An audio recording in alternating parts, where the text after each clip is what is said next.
ॐ सहनाववतु सहनौ भुनक्तु सह वीर्यङ्करवावहै तेजस्विनावधीतमस्तु मा विद्विषावहै। ॐ शान्ति शान्ति शान्तिः।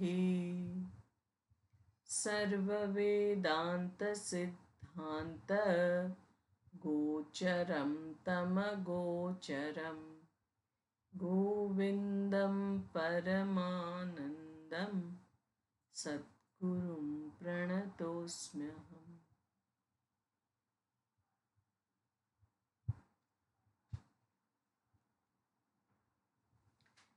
182માં શ્લોક સુધી આપણે વાત કરી હતી.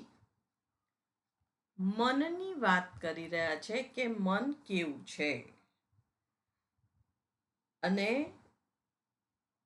એમાં કહે છે કે એ મન જેવી રીતે વાદળાઓને વાયુ જ લઈ આવે છે, અને એ જ વાયુ વાદળાઓને છિન્ન ભિન્ન પણ કરી નાખે છે. તેવી જ રીતે આ પંડિત જન જે મનને અવિદ્યા કહે છે, જેના કારણે જ આ સર્વ વિશ્વ ભ્રમિત થઈ રહ્યું છે. અને ભ્રમિત થવું, ભ્રમણ કરવું એટલે આપણે ગઈ વખતે જોયું હતું કે કોઈ પણ ઉદ્દેશ વિના ભટકવું, એને ભ્રમિત થવું કહેવાય છે. આપણે કહીએ છીએ ને, મને દિગ્ભ્રમ થઈ ગયો છે, એટલે દિશાનો ભ્રમ. કોઈએ કહ્યું હોય કે પૂર્વ દિશામાં જજો, હવે આપણે ઊભા રહી જઈએ અને પછી ખબર ના પડે કે પૂર્વ દિશા કઈ બાજુ આવી, તો આપણે ભૂલથી ઉત્તર તરફ કદાચ ચાલી જઈએ, એને દિશા ભ્રમ થયેલો કહેવાય. એ જ વાત અહીંયા આગળ કરે છે કે આ પંડિત છે, બુદ્ધિમાન છે, તત્વદર્શી છે, એ મનના કારણે જ, જેવી રીતે વાયુના કારણે સર્વ મેઘમંડલ એટલે વાદળો એ છૂટાછવાયા થઈ જાય છે, ભ્રમિત થઈ જાય છે. એક દિશામાં ગતિ કરતા હોય અને જોરથી પવન ફૂંકાય એટલે એ અસ્તવ્યસ્ત થઈ જાય. તેવું જ અહીં આગળ ઉદાહરણ આપે છે કે આ મન જે છે એને વાયુ સાથે સરખાવ્યું છે, અને એ એક દિશામાં જ્યારે વ્યક્તિ ગતિ કરતો હોય, જતો હોય, ત્યાંથી એને ચ્યુત કરવા માટે જાણે કે એ મન પ્રવૃત્ત થાય છે. પણ કેમ એવું લાગે છે? અવિદ્યાના કારણે. અવિદ્યા ક્યારની છે? અનાદિ અવિદ્યા છે. અને એ અનાદિ અવિદ્યા એ ક્યારની છે? તો એવું ના કહેવાય કે કાલથી જ હું અજ્ઞાની હતો. અનાદિકાળથી, જેનો આદિ નથી. પણ અવિદ્યાનું એટલું સારું છે કે જે શાંત છે, એનો અંત આવે છે જ્યારે હું મારા સ્વરૂપમાં નિષ્ઠ થઉં, ત્યારે એ અવિદ્યાનો અંત આવે છે. એટલે અહીંયા આગળ કહે છે કે એ નિત્ય પરિવર્તનશીલ જે આ જગત છે, એની અંદર મનુષ્ય જન્મ મળ્યો છે, તે જે આ જગત પરિવર્તનશીલ છે એની પાછળ જ જે અપરિવર્તનશીલ છે એવા મને જાણવા માટે મળેલો છે. પણ એ ના જાણવાના કારણે હું ભ્રમણ કર્યા કરું છું અને વસ્તુઓમાં જ્યાં આગળ પરિવર્તન થાય છે એમાં હું એક નિશ્ચિતતા, એક દ્રઢતા એ શોધ્યા કરું છું. એટલે અહીં આગળ મનને, અજ્ઞાનજનિત મન જે છે, જે અવિદ્યા છે, એ મનને કારણે જ સંસાર ચાલે છે એવું કહ્યું. અને હવે 183માં શ્લોકની અંદર એ જે મન છે એને શુદ્ધ કરવું રહ્યું. એટલે એ કરો એવું કહે છે. એટલે અહીં આગળ 183માં કહે છે,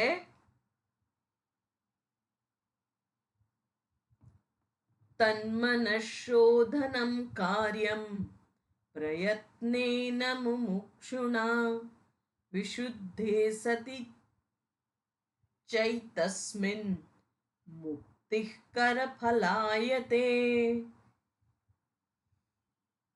તન્મનઃ શોધનમ કાર્યમ, કાર્યમ કરવું જોઈએ.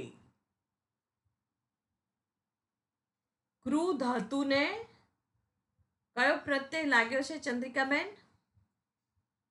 કયો શબ્દ કીધો? કાર્યમ. કાર્યમ. કરવું ક્રૂ. જોઈએ. ક્રૂ ને કાર્ય એટલે ગુણ થયો ને, તો ક્રૂ ધાતુ એટલે ઋકારાંત થયું, તો હલોરો નિયત પ્રત્યય લાગ્યો હોય. નિયત એટલે પછી એનો ગુણ થાય. ગુણ, હા, અને વૃદ્ધિ થાય ને, એટલે ક્રૂ નો કાર થયું, કાર્ય. અણકારી તો હોય ને ત્યારે જ વૃદ્ધિ થાય. બરાબર. એટલે નિયત પ્રત્યય આવે. બરાબર. એટલે નિયત પ્રત્યય છે, એટલે કાર્યમ શબ્દ થયો. અને કરવું જોઈએ. શું કરવું જોઈએ? તત મનઃ શોધનમ. તત એટલે માટે, તેથી મનની શુદ્ધિ કરવી જોઈએ. કેવી રીતે કરવાની? મન દેખાતું તો નથી.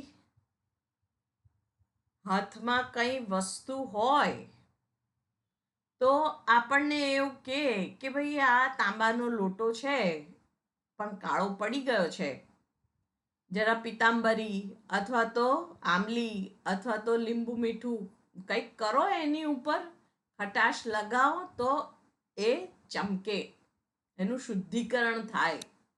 જે અશુદ્ધિ ઉપર આવી ગઈ છે એ દૂર થાય. તો એવી રીતે મનનું શુદ્ધિકરણ તો કેવી રીતે કરવાનું? કારણ કે એ તો કોઈ રીતે મને જણાતું નથી કે ભાઈ આ મન છે અને લો આપણે એને પકડી લીધું અને પછી એને પકડીને બરાબર સાબુથી ધોઈ કાઢ્યું. એવી રીતે તો શુદ્ધિકરણ નથી થતું. તો કેવી રીતે કરવાનું છે? મનનું શુદ્ધિકરણ મન જે રીતે અશુદ્ધ થયું છે એ રીતે એનું શુદ્ધિકરણ કરવાનું. હવે મન કઈ રીતે અશુદ્ધ થયું છે? તો મન એટલે જ વિચારોનો પ્રવાહ. પહેલા તો મન એટલે શું એ સમજવું પડે. મન એટલે વિચારોનો પ્રવાહ, સતત જેની અંદર વૃત્તિઓ બદલાય રાખે છે. જે મને લાગે કે આ શુભ વૃત્તિ છે, બીજી આ અશુભ વૃત્તિ છે, આ સારી કહેવાય, આ ના સારી કહેવાય, એટલે આ દૈવી વૃત્તિ છે, આ આસુરી વૃત્તિ છે. આ બધી જ વૃત્તિઓ જ્યાં આગળ પ્રગટ થાય છે એને મન કહેવામાં આવે છે. અને એ મનનું શુદ્ધિકરણ એટલે કે એ જે વૃત્તિઓ છે એમાં જે મારા કામની વૃત્તિ છે, જે સાધક તરીકે મને લાગે છે કે આ વૃત્તિ મારા કામની છે, તો એ વૃત્તિને હું પ્રયત્નપૂર્વક પણ મારામાં ખીલવવું. અને એ જો પ્રયત્નપૂર્વક પણ ના ખીલે તો જે મારી આસપાસના છે એનો સહારો લઉં. કેવી રીતે કે ભાઈ આ ક્રોધ મારે નથી જોઈતો, કે આ ઈર્ષા કે આ કામ મારે નથી જોઈતું. તો જ્યારે મારી અંદર તમને જણાય કે આ ક્રોધ વૃત્તિ ઉત્પન્ન થઈ છે, ત્યારે તમે મને જરા ટકોર કરજો કે તમે તો ગુસ્સે થવાનું ના કહ્યું હતું ને અત્યારે તમે ગુસ્સે થઈ રહ્યા છો. એટલે કોઈ ટકોર કરે તો આપણે ત્યાંથી રોકાઈ જતા હોઈએ છીએ સામાન્ય કેસમાં. એટલે એવી કોઈકની મદદ લઈ શકાય, એ એક રીત. બીજી છે કે એનાથી જરા સૂક્ષ્મ છે, ઈશ્વરને પ્રાર્થના. કે ભાઈ પ્રભુને પ્રાર્થના કરીએ આપણે કે ભગવાન આ જે આસુરી કે રાક્ષસી વૃત્તિઓ છે તે તું મારી અંદરથી લઈ લે.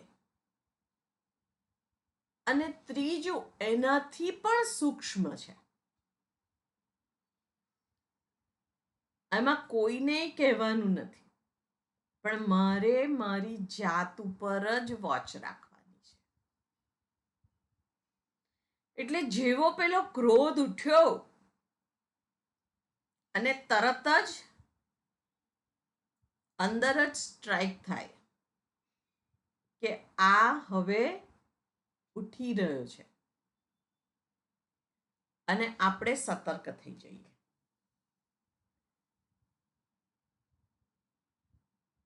આ ત્રણ રીતે આપણી ઉપર જ આપણું નિયંત્રણ બની શકે છે. કારણ કે અમુક વાર એવું હોય છે કે બધી વસ્તુઓ આપણા હાથમાં હોતી નથી. આપણે ગમે તેટલું નક્કી કરીએ કે આ સાત્વિક વૃત્તિ નથી, આ રાજસિક છે કે આ તામસિક છે, તો એ અંદર ના ઉઠવી જોઈએ. તો આપણા નક્કી કર્યાથી વૃત્તિઓ આવતી નથી, પણ જે રીતે પરિસ્થિતિ ઊભી થાય અને મારા મનમાં જે સંસ્કાર પડેલા હોય છે એને અનુરૂપ પ્રતિભાવ કે પ્રતિક્રિયા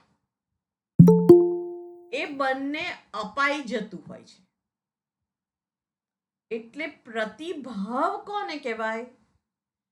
કે જે સ્વસ્થતા પૂર્વક હું આપું એને પ્રતિભાવ કહેવાય.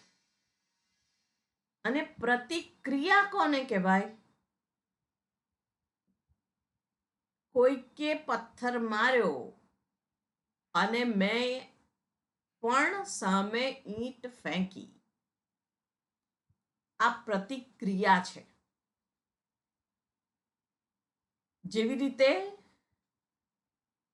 આપણે કોઈ ગરમ વસ્તુ હોય એને પકડી લઈએ અને પછી હાથ તરત જ છૂટી જાય આપણો,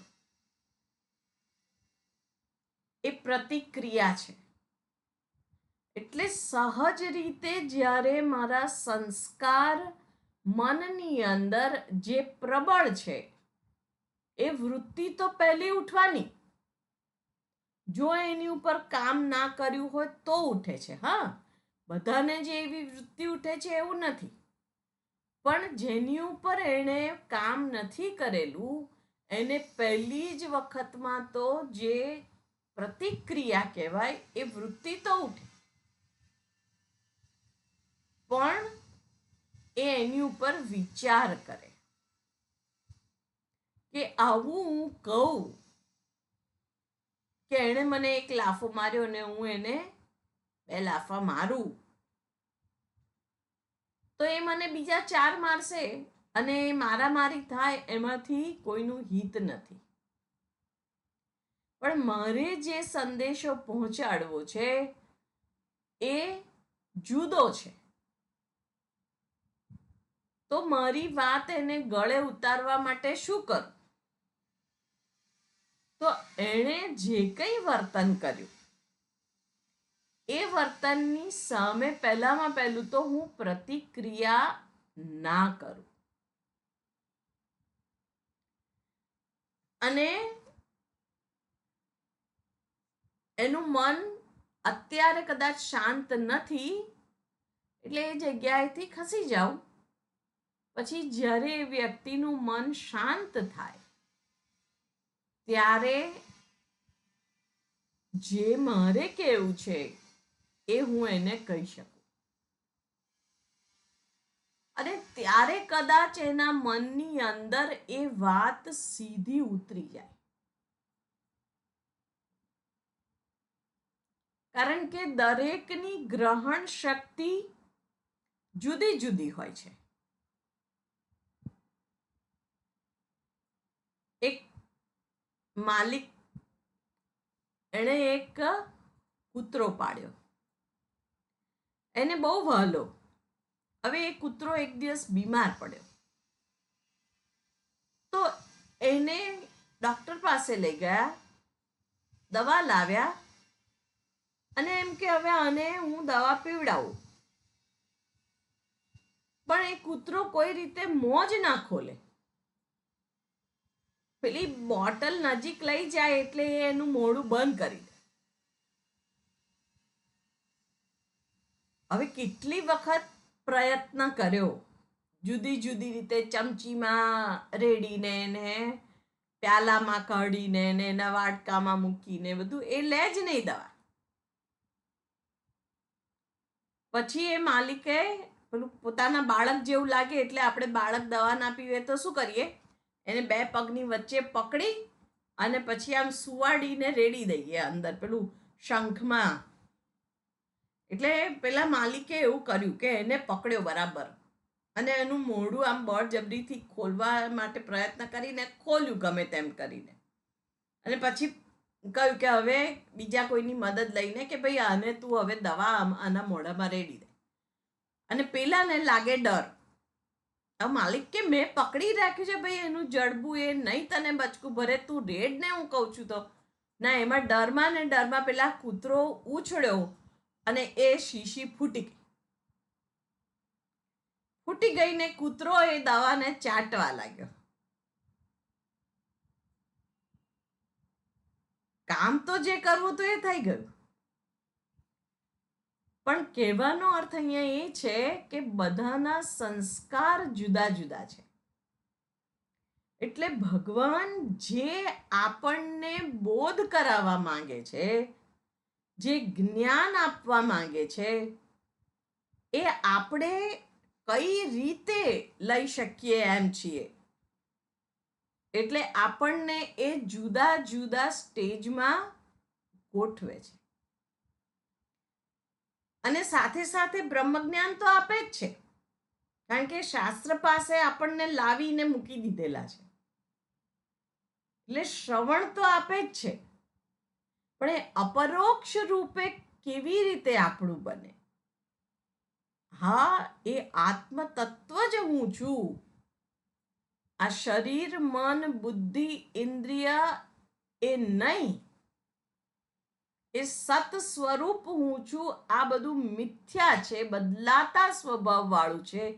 એ કેવી રીતે મને ભાન થાય? એ રીતે એ આપણને ડોઝ આપે છે. એટલે અહીં આગળ આ મન, એને શોધનમ કાર્યમ, એને શુદ્ધિકરણ કરવાનું. અને અશુદ્ધિ ક્યાંથી આવી ગયેલી છે? તો હમણાં જ આપણે જોયું કે આ સંસારની અંદર જે એ ભટકે રાખે છે અજ્ઞાન વશાત, એ જ અશુદ્ધિ છે.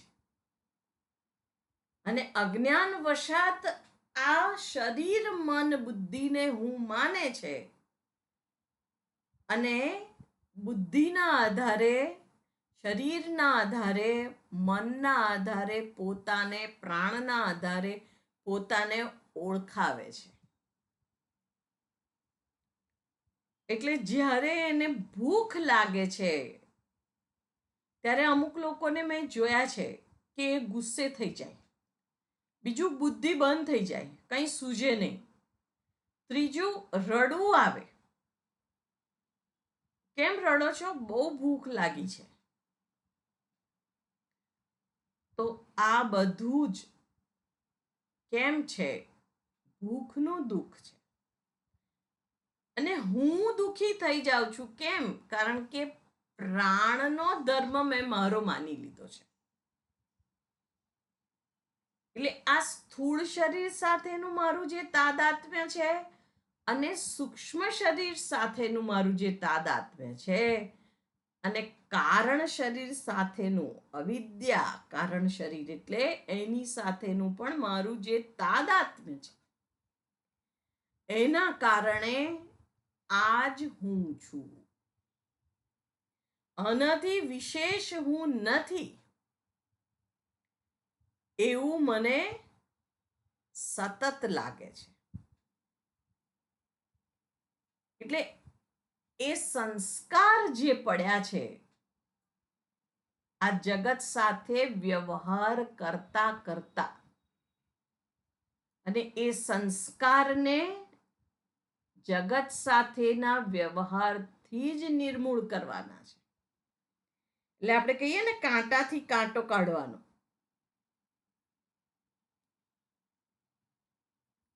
કર્મ એવી રીતે કરવાનું કે જેમાં રાગ કે દ્વેષનું સ્થાન જ ના રહે. પ્રેમ હોય એટલે જે કંઈ ક્રિયા કરું એ પ્રતિભાવ હોય, પ્રતિક્રિયા ના હોય. અને પ્રતિભાવ આપવા માટે હમણાં જોયું એ રીતે એ વ્યક્તિને ટીટ ફોર ટેટ ના કરતા વિચારપૂર્વકનું મારે જે સમજાવવાનું હોય અથવા તો જે મારી દ્રષ્ટિ એને પહોંચાડવાની હોય એ વિચારપૂર્વકની હોય. આપણે શું થાય કે આદત વશાત અમુક જે લોકો છે આપણી આજુબાજુના, એને આપણે ટેકન ફોર ગ્રાન્ટેડ ગણી લેતા હોઈએ. અને એ આદત હોય છે આપણી. તો એ આદતમાંથી ઉપર ઉઠવા માટે આપણે બહુ સતર્ક રહેવાનું હોય છે અને એના માટે પ્રયત્ન આવશ્યક છે. એટલે જ્યારે આપણી આજુબાજુના લોકોના વિશે આપણને લાગે કે આ વાત મારે આવી રીતે નથી કહેવાની, આનાથી જે જ્ઞાનનો પ્રકાશ છે એના કરતાં હીટ વધારે જનરેટ થાય છે, તો એને મારે માફી માંગતા પણ શીખવાનું. કારણ કે આપણે તો એ જે રાગ દ્વેષ છે એને નિર્મૂળ કરવા છે. તો જે રાગ કે દ્વેષના આધારે મારાથી પ્રતિક્રિયા થઈ જતી હોય છે એને મારે અંદરથી જોવાનું છે કે હું જે વર્તન કરી રહ્યો છું કે કરી રહી છું એ કેટલા અંશે રાગ દ્વેષથી મુક્ત છે. અને જ્યારે પણ એવું કંઈ વર્તન થાય અને મને ખબર પડે, એક સાધક તરીકે આમ તો મારા ધ્યાન બહાર ના જ હોવું જોઈએ, કારણ કે જેને હું જોઉં છું એ જોનારને પણ મારે જોવાનો છે, એને પણ હું જોતા શીખું. અને એ જે જોતા શીખું મારી જાતને, એ જ વખતે મને એમ થાય કે આ અયોગ્ય છે, તો ત્યાંથી જ દમ હોય. અને દમ થાય પછી શમ થતો હોય છે. એટલે ઇન્દ્રિય નિગ્રહ અને પછી શમ, મનોનિગ્રહ, અને પછી સહજ રીતે જ આપણે જે સ્થિતિમાં ગોઠવાવું છે ત્યાં આગળ પહોંચી જતા હોઈએ છીએ. એટલે જે કંઈ ક્રિયા થાય મારાથી, એ પ્રતિક્રિયા ના થાય, એ મારે જોવાનું છે. અને થઈ જાય તો આપણે ગુનેગાર નથી થઈ જતા. આપણી જાત ઉપર સિક્કો મારવાની જરૂર નથી કે હું તો આવો છું, હું તો તેવો છું, આટલો બધો સત્સંગ કરું છું, આટલી સતર્કતા રાખવાનો પ્રયત્ન કરું છું, પણ મારાથી તો કંઈ થતું જ નથી, એવું હતાશ થવાની જરૂર નથી.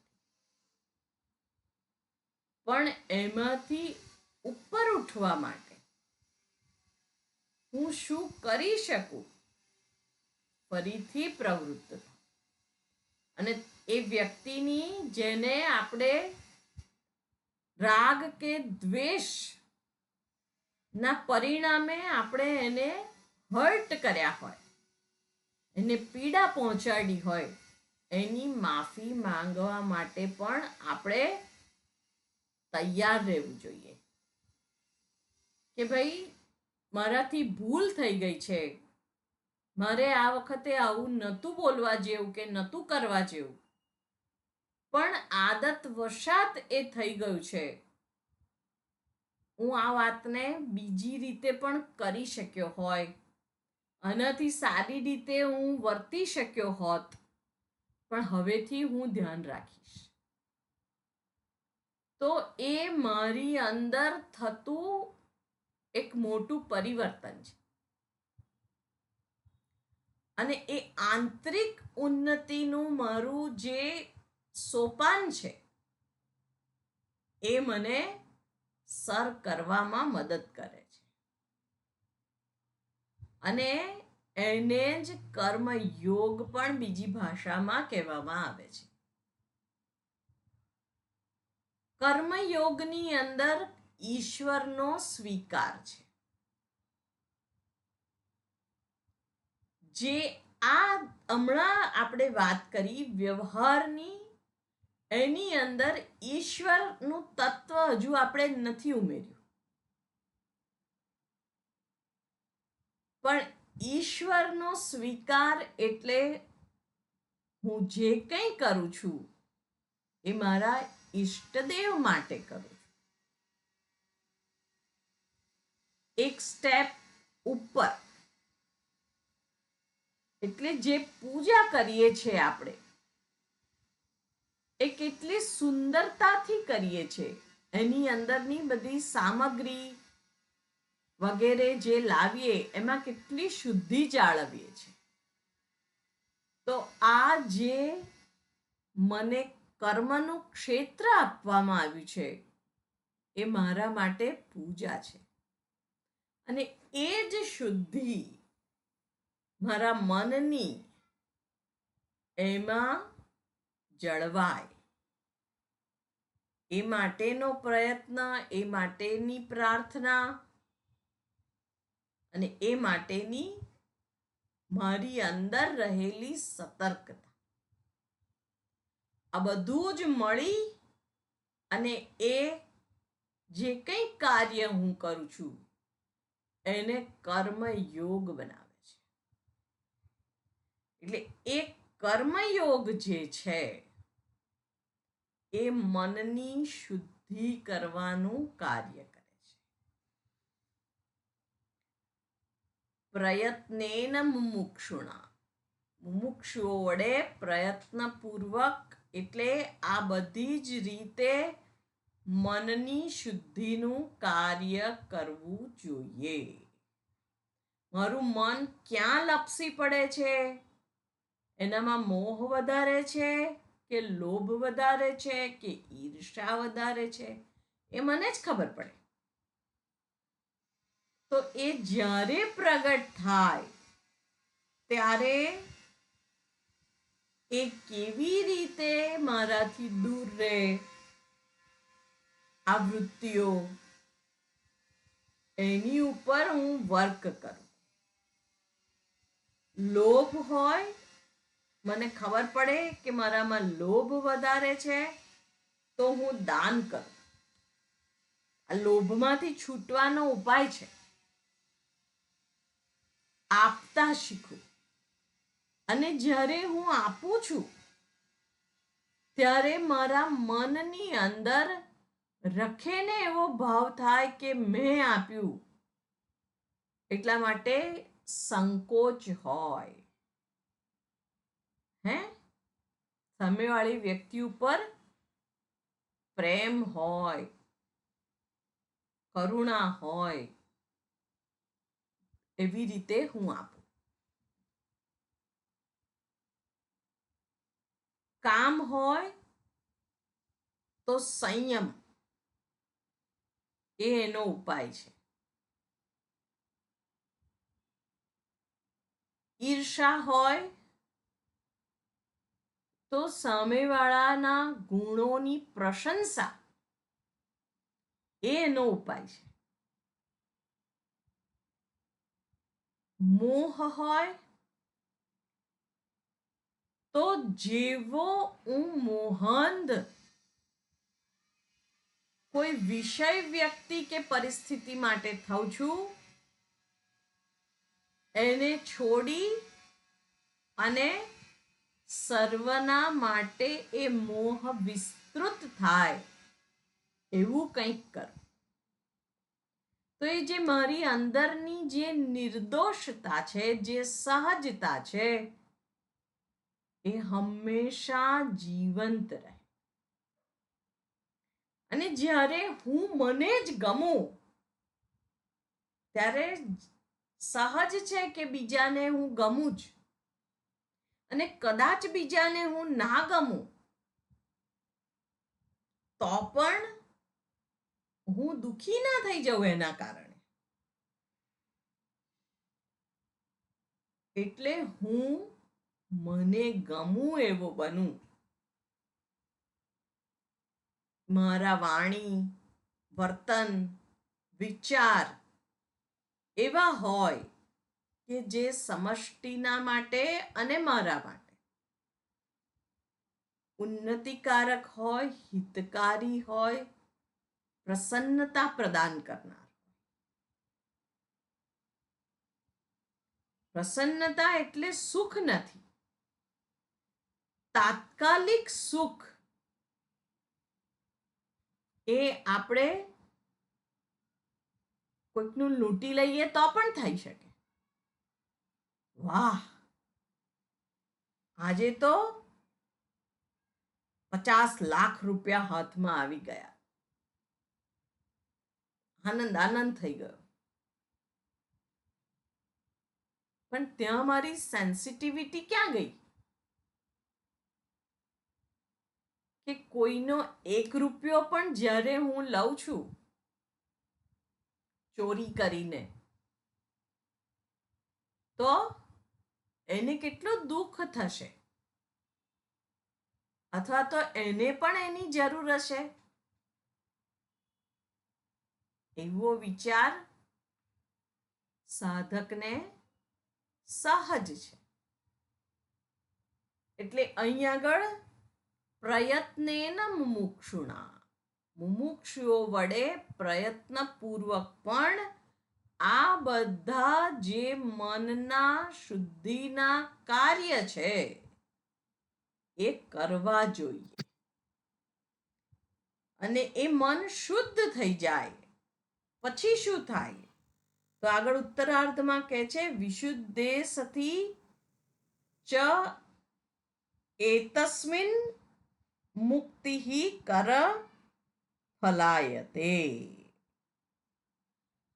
એતસ્મિન એટલે તેમાં મન વિશુદ્ધ થઈ ગયા પછી તેમાં મુક્તિ એટલે કે મોક્ષ કરપ ફલાયતે, હાથમાં રાખેલા ફળની સમાન શુદ્ધ થઈ જાય છે.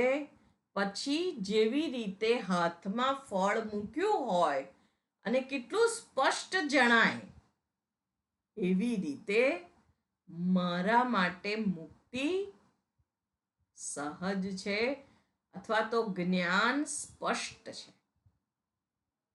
એ પ્રમેયગત શંકા કે પ્રમાણગત શંકા એ એમાં રહેલી નથી, કે આ પ્રમેયગત શંકા છે. શું છે? કે હું બ્રહ્મ હોઈ શકું ખરો? તો એ પ્રમેયગત શંકા છે. અને પ્રમાણગત શંકા, આ પ્રમાણ શાસ્ત્ર જે છે એ કેવું હોય? તો એ મારા સ્વરૂપનું દર્શન કરાવનારું ખરેખર છે. ખરેખર શાસ્ત્ર કહે છે એ પ્રમાણે જ મારું પોતાનું અસ્તિત્વ છે. હું તો મારી જાતને અમુક દિવસે જન્મ થયો છે, અમુક દિવસે હું મૃત્યુ પામવાનો છું એવો માનું છું. મારો જન્મ હવે પછી કેવો થશે ખબર નથી. આ જન્મે તો એવા એવા કર્મ કર્યા છે કે જે કોઈને કહીએ તો એના પગ નીચેની જમીન સરકી જાય કે આ વ્યક્તિને તો મેં કેવા માન્યા હતા ને કેવા નીકળ્યા.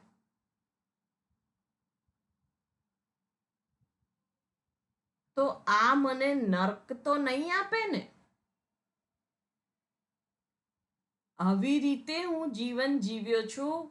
ખબર નથી મને માણસ બનાવશે ભગવાન કે નહીં બનાવે.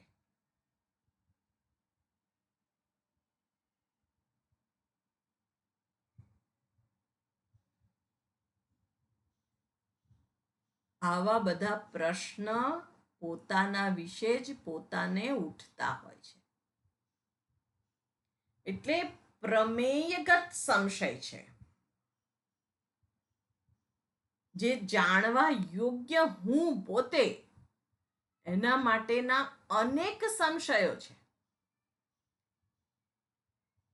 અને પ્રમાણ, જ્ઞાનનું સાધન શાસ્ત્ર, એ જ્યારે કે છે ત્યારે એની પર પણ મને સંશય થાય કે મારો અનુભવ તો આવું કે છે અને શાસ્ત્ર કે છે તું નિત્ય મુક્ત છે, તું આનંદ સ્વરૂપ છે.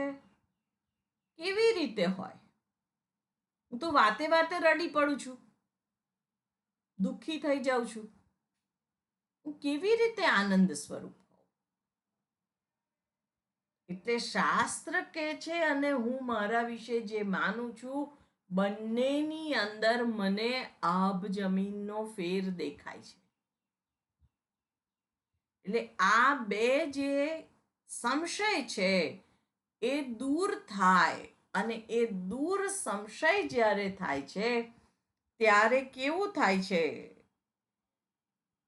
હાથમાં આમળું મૂક્યું હોય. શંકરાચાર્યજીના એક શિષ્ય હતા, એમનું નામ હસ્તામલકજી, અને એમણે એક સ્તોત્રની રચના કરી. એટલે કે જ્યારે એ બોલ્યા છે પહેલી વખત, ત્યારે એ સીધું આ સ્તોત્રનું જ ઉચ્ચારણ કર્યું છે એમણે, હસ્તામલક સ્તોત્ર.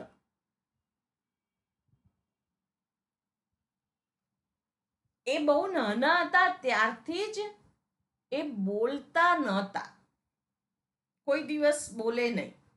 એમના પિતાજીને થાય કે આ છોકરો મૂંગો છે, બધાને એવું લાગે કે હવે આને કેવી રીતે વાચા ફૂટે. એટલે શંકરાચાર્યજી એક વખત એમના ત્યાં આવ્યા અને એમના પિતાજી એમને લઈ ગયા અને કહે છે કે આ કંઈ બોલતો નથી, તમે આશીર્વાદ આપો તો આ બોલતો થાય. અને શંકરાચાર્યજી ઓળખી ગયા, કારણ કે આપણી યાત્રા, આધ્યાત્મિક યાત્રા આ જીવનની નથી હોતી. અનેક જન્મથી આપણે પોતાના સ્વરૂપને પામવા માટે સતત પ્રયત્નશીલ છીએ. એટલે એમણે જોયું અને એમણે પ્રશ્ન કર્યા કે હે શિશો, હે શિશુ, હે બાળક, કસ્ત્વમ, તું કોણ છે? કુતોસી ગંતા, તું ક્યાંથી આવ્યો છે, ક્યાં જવાનો છે, તારું નામ શું છે? અને એમણે પછી જે કહ્યું એ આખું હસ્તામલક્ય સ્તોત્ર છે.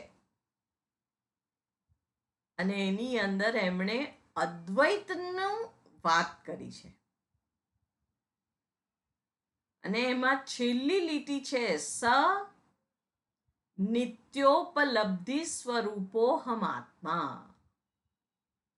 એ નિત્ય ઉપલબ્ધિ સ્વરૂપ આત્મ તત્વ હું છું, બીજું કોઈ નહીં.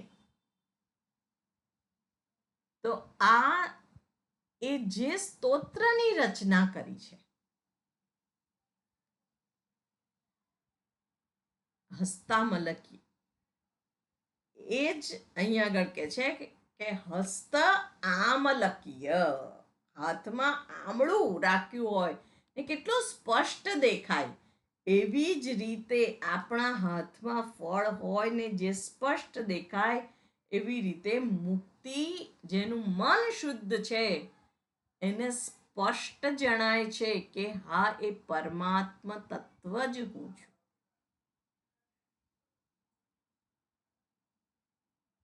એટલે સુલભ છે, સરળ છે અને સ્પષ્ટ છે. ક્યારે? જ્યારે મન શુદ્ધ હોય ત્યારે. અને આગળ હવે 184માં શ્લોકની અંદર મોક્ષની અનન્ય નિષ્ઠાથી જે પ્રાપ્ત થાય એની વાત કરે છે.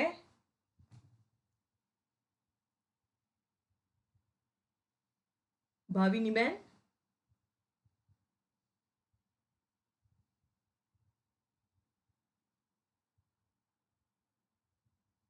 એક જ મિનિટ.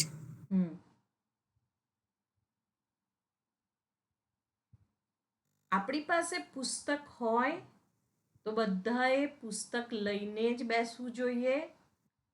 અને કયો શ્લોક ચાલી રહ્યો છે એમાં આપણી નજર ફરવી જોઈએ. શાસ્ત્રના શબ્દો છે અને ખૂબ જ પુણ્ય પ્રદાન કરનારા છે. આ શબ્દો સામાન્ય શબ્દો નથી. એનો રાગ કઈ રીતે થશે? હા, એટલે એનું અનુસંધાન પણ આપણા માટે હિતકારી છે, કલ્યાણકારી છે. મોક્ષૈક સત્યા વિષયેષુ રાગમ, મોક્ષૈક સત્યા વિષયેષુ રાગમ, નિર્મૂલ્ય સંન્યસ્ય ચ સર્વકર્મ,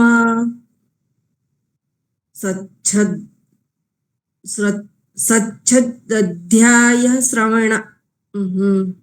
શ્રવણાદિનષ્ઠો રજત્સ્વ સચ્શ્રદ્ધયા શ્રવણાદિનિષ્ઠો, સચ્છદધ્યા શ્રદ્ધયા, અચ્છા, શ્રદ્ધયા, હા, સચ્છદધ્યા, ઓકે, હા, હા. સચ્છદધ્યાય શ્રવણાદિનિષ્ઠો રજસ્વભાવં સધુનોતિ બુદ્ધેઃ. મોક્ષૈક સત્યા વિષયેષુ રાગમ નિર્મૂલ્ય સંન્યસ્ય ચ સર્વકર્મ સચ્શ્રદ્ધયા યઃ શ્રવણાદિનિષ્ઠઃ રજસ્વભાવમ સધુનોતિ બુદ્ધેહે.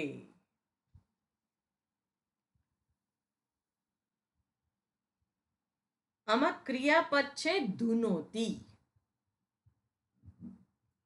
ધોઈ નાખે છે. શું ધોઈ નાખે છે?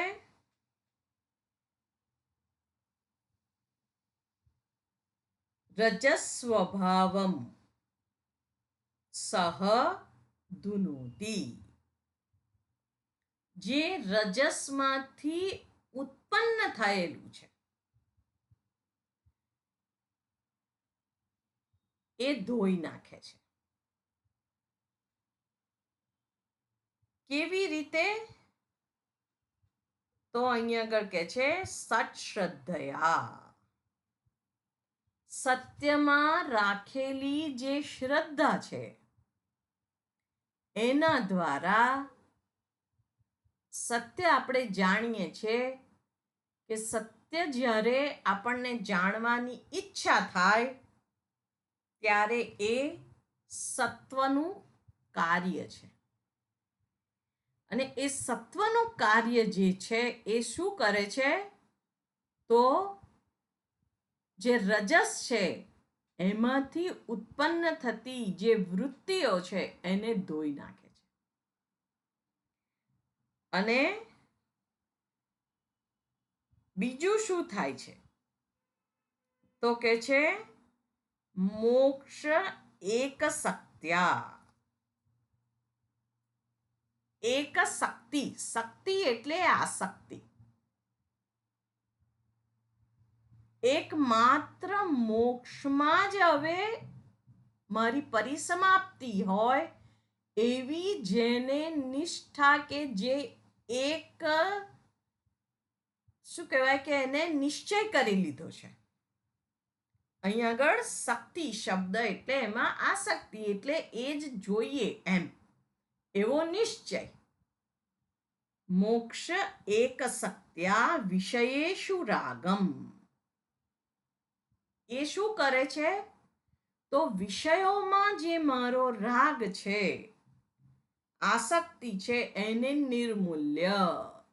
નિર્મૂળ કરીને સંન્યસ્ય ત્યાગ કરીને અને સર્વ કર્મ સત શ્રદ્ધયા.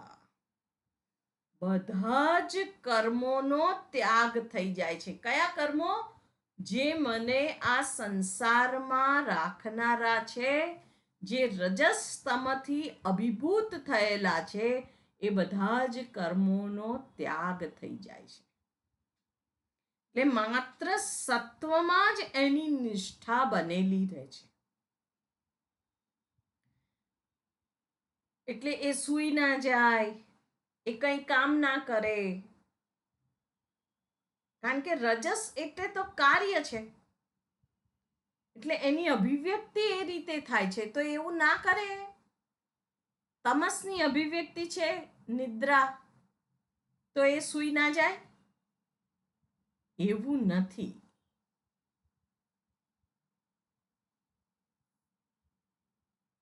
એ જે ક્ષણે સૂવાનું હોય ત્યારે સૂઈ જાય.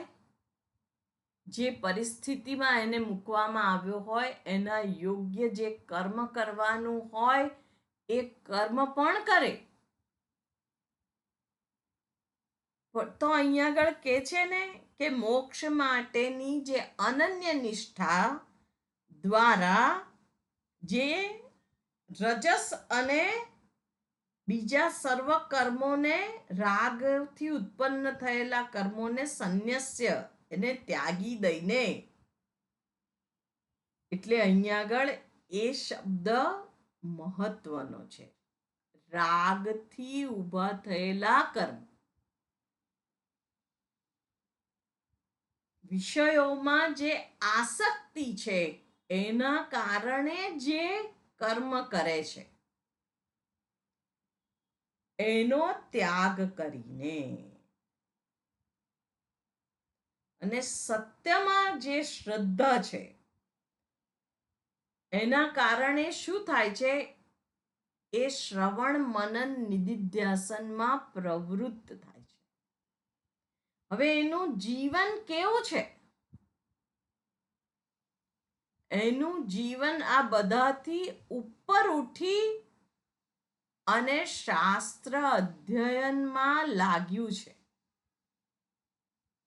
અને એના દ્વારા જે કંઈ પ્રવૃત્તિ કરે છે એ કેવી છે? તો એ બુદ્ધિની અંદર જે રાગ રહેલો છે, જે રજસના કારણે એ પ્રવૃત્ત થતો તો એના બદલે હવે મોક્ષની નિષ્ઠા માટે પ્રવૃત્ત થાય છે. એટલે ભગવદ્ ગીતાની અંદર જેને વ્યવસાયાત્મિકા બુદ્ધિ કહેલી છે, નિશ્ચયાત્મિકા અંતઃકરણ વૃત્તિ.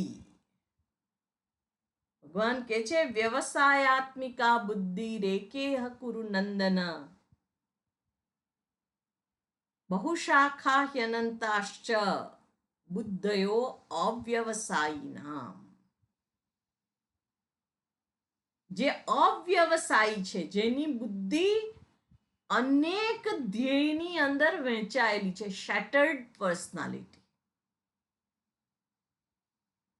કદી આ જોઈએ, પછી આ જોઈએ, પછી આ જોઈએ, પછી આ જોઈએ, બધું જ કંઈક ને કંઈક મનની અંદર ચાલ્યા જ કરે. સ્પિનિંગ, કંઈક કંઈક કાંતવાનું ચાલતું હોય.